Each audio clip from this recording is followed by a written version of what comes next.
Ayan mga kabarkas. Ayan po.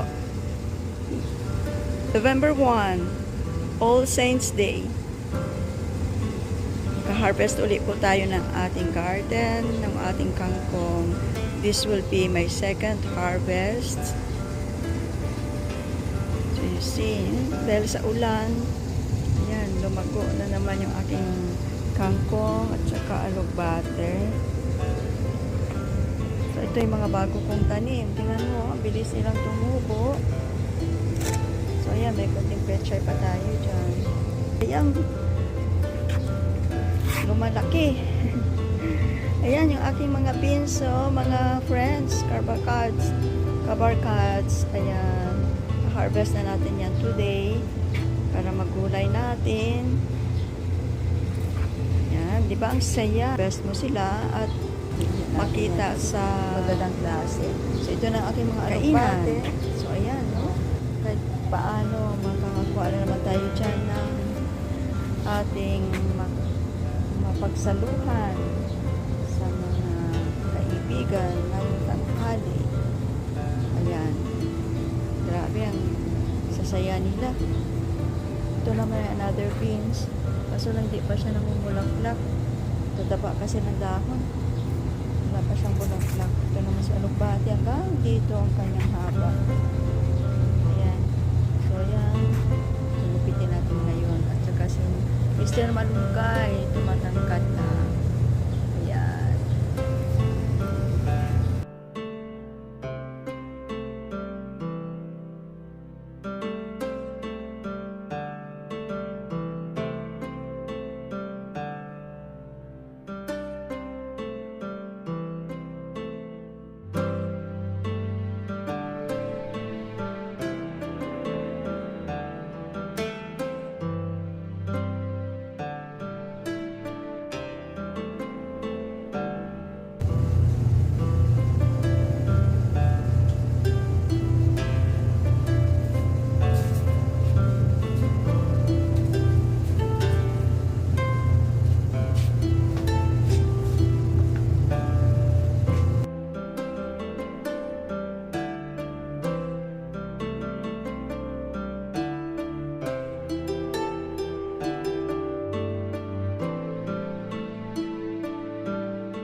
Ayan, mga friends, mga kabarkads.